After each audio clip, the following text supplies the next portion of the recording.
You can hear me? Cool. I try not to hop on the newest gear upon release. I'm a very strong advocate for doing the most with what you have, but I first came in contact with the Nightwalker lenses when a friend picked them up and asked me to test it out as a filmmaker. So, just out of curiosity and not wanting you or anyone else to unnecessarily pay hundreds or thousands of dollars more for the cine version of essentially the same photo lens that you already have, I wanted to test out and see if the Sirui Nightwalkers are a better option for the more affordable market range. But here's the main problem that I have. My main problem with a lot of budget optic manufacturers today is that due to the fast development of cameras, the resolving power of the sensor in these cameras is now higher than the resolving power of some of these lenses, which means that the sensors have more information than the lens can project. At first, I noticed that the Nightwalkers initially came out with a 24, 35, and 55mm focal length, which meant that I wanted to see them add a bit wider and tighter options to round out the set. This was my first issue with them. Now, I'm still pretty deeply attached to my Sigma 24-70 when I occasionally need a clean look. And I've become very accustomed to that focal length on full frame, but the Sony a7 IV has a Super 35 mode, which allowed me to test out the Nightwalkers on full frame. But more recently, that issue was addressed. Sirui announced that they added a 16 and a 75mm to the set, which instantly made this lens more practical. Basically, my first issue with these lenses was solved, but it takes more than focal length to get me to like a lens. What about a character? What about the build and image rendition? Quality. I've talked about these things and tested the Nightwalkers in previous video on several things, so make sure you check that out if you are interested.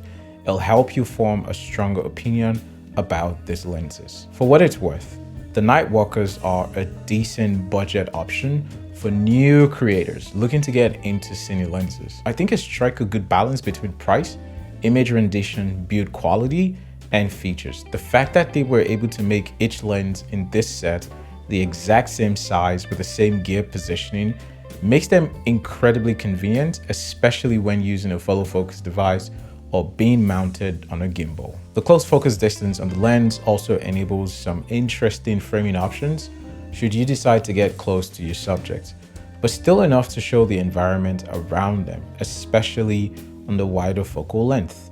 I assume a lot of people picking this up, at least for those that I think it's ideal for, would be using this handheld. So I should mention that it's a little tricky to get a stable shot with these lenses handheld, even with the camera's IBIS turned on.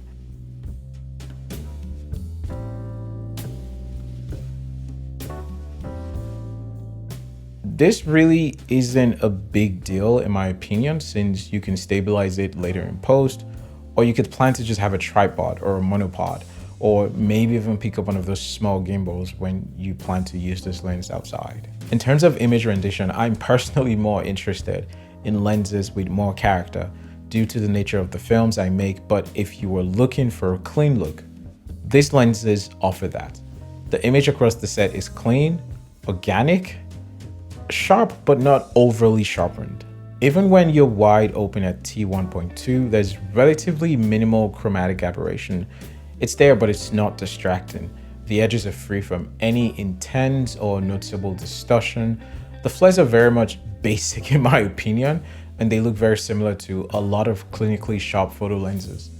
The bokeh is very smooth, I'm not gonna lie, and frankly, it feels very uninspiring to me, but my take is pretty extreme as I love a lot of character in my glass. I love flaws.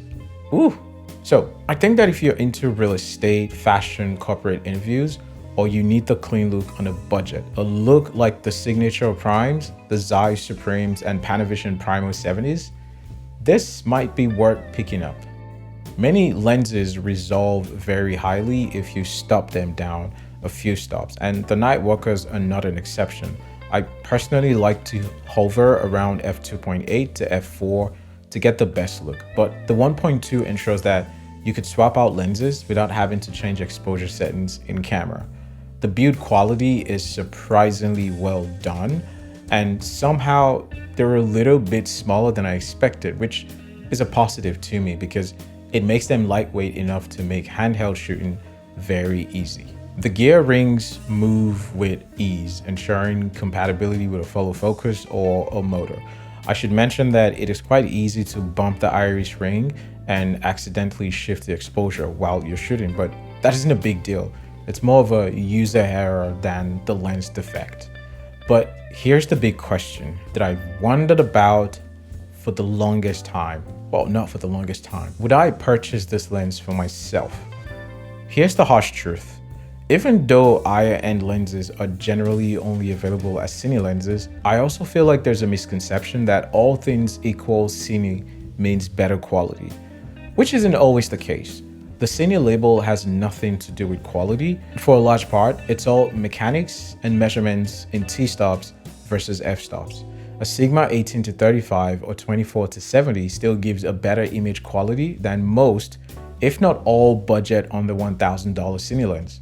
Of course, the highest end of glass only comes in cine housings. I mean, there are no stills version of Master Primes and Panavision G anamorphics, but a bad lens doesn't become a Master Prime simply because it's in a cine housing. In essence, you pay for the mechanics, and sometimes it's worth it, sometimes it's unnecessary.